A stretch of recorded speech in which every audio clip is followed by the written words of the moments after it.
نماز پڑھتے ہوئے ٹکی سامنے رکھتے ہیں. ایک ٹکی انہیں رکھی ہوتی ہے, دیکھیں آپ نے, اتنی سی, ہر شیعہ کے پاس تقریباً وہ ٹکی ہوتی ہے, اور اس پہ سجدہ کرتے ہیں. یہ کوئی سجدے کا طریقہ بھی نہیں ہے. سجدہ تو زمین پر کرنا چاہیے, درمیان میں کوئی ایسی چیز, کوئی پتھر نہیں ڈالنا چاہیے. لیکن چلو کہتے ہیں جی یہ ٹکی کیوں رکھتے ہو, یہ کیا ٹکی ہے, کیا ہے ٹکی کے اندر, واٹس ان سائڈ. تو کہتے ہیں کہ اس ٹکی کے اندر کربلا کی مٹی ہے, ہم نے کربلا کی مٹی کی ایک چٹکی اٹھا کر وہاں ڈالی ہے. اچھا, تو کربلا کی مٹی ہمارے سامنے ہو تو ہماری نماز قبول ہو جاتی ہے جی. بلکہ وہ کہتے ہیں کہ کربلا کے گرد 40 میل تک یہ حرم حسین ہے, حرم حسین ہے. 40 میل تک جو مٹی ہے ساری برکت والی ہے.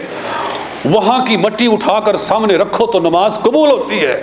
میں پوچھتا ہوں, اگر امام حسین کا یہ مقام ہے کہ 40 میل تک جتنا علاقہ ہے وہ حرم حسین ہے, تو مجھے یہ بتاؤ اگر نواسے کی یہ شان ہے تو کملی والے آقا کی کیا شان ہے, سرکار کی کیا شان ہے, حضور کا اپنا کیا مقام ہے. اگر ان کا حرم 40 تک ہے تو بتاؤ رسول اللہ کا حرم کہاں تک ہے, جو حضور کے پہلو میں لیٹے ہوئے ہیں ان کا مقام کیا, ان کو بھی اللہ تعالیٰ نے کوئی شان عطا فرمائی ہے کہ نہیں.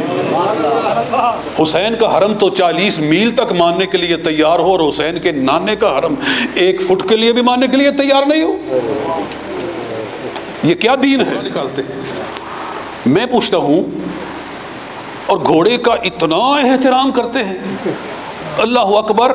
یعنی انسان کی بلکہ تذلیل ہے, اتنا گھوڑے کا احترام کرنا یہ انسان کی تذلیل ہے. جیسے ہندو گائے کو پوجتے ہیں, اسی کی مثال قائم کر دی جاتی ہے, اسی کی گویا تشبیہ قائم کر دی جاتی ہے کہ ہاتھ لگا لگا کر چوم رہے ہیں جی, نیچے سے گزر رہے ہیں جی. اور اگر نیچے سے گزرتے ہوئے اس نے پیشاب کر دیا تو پھر تو جناب کپا لگ گیا پورا جی.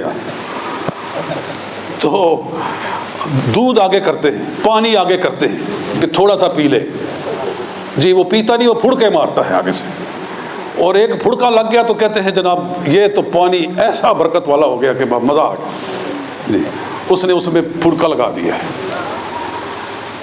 تو میں پوچھتا ہوں ان لوگوں سے, کیا یہ گھوڑا وہ ہے کہ جس پر امام عالی مقام بیٹھے تھے جی, اس پر بیٹھے تو نہیں ہے.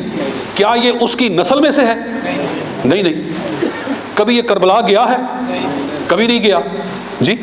کوئی اس کا تعلق ہے امام عالی مقام سے؟ کوئی بھی نہیں. کہتے جی بس اس کی شبیہ ہے, اس کی شبیہ ہے جی. اور شبیہ بھی تم نے خود بنا لی جی, جس کو چاہا, جس گھوڑے پر تمہاری نظر کرم پڑ گئی بھائی اس کا تو پھر بیڑا پار ہو گیا. میں کہتا ہوں ایسا کرما والا گھوڑا ہے جی کہ انسانوں کو وہ خوراک نصیب نہیں جو اس گھوڑے کو دی جاتی ہے. میں کبھی سوچتا ہوں کہ ہمارے سنیوں کے جاہل مولوی اور شیعوں کے یہ گھوڑے, ان کے وارے نیارے ہیں جی. تو اس گھوڑے کا اتنا احترام, کہتے جی شبیہ ہے اس کی. میں ہدایت دینا چاہتا ہوں کہ جس گھوڑے پہ امام حسین بیٹھے بھی نہیں, وہ اس گھوڑے کی نسل سے بھی نہیں, وہ کبھی کربلا گیا بھی نہیں. صرف یہ ہے کہ تم نے اس کو شبیہ بنا دیا اس گھوڑے کی جس پر امام حسین بیٹھے تھے. تو میں آپ سے پوچھتا ہوں, اگر اس گھوڑے کی شبیہ کا اتنا مقام ہے جس پر امام حسین بیٹھ جائے, اس گھوڑے کی اتنی شان ہے, تو اس انسان کی کیا شان ہے جس کے کندھوں پر محمد مصطفیٰ بیٹھے جی. جس انسان کے کندھے پر رسول اللہ نے سواری کی, ابو بکر صدیق رضی اللہ تعالی عنہ کے کندھوں پہ, حضرت ابو بکر صدیق نے رسول اللہ کو کندھوں پہ اٹھایا, زمین سے اٹھا کر سیدھا غار ثور پر لے گئے جی. یہ انہی کا کمال تھا جی. اور یہ صدیق اکبر کی عظمت اور یہ ان کی ہمت ہے کہ رسول اللہ کو کندھے پہ اٹھا کر وہاں لے گئے ہیں جی.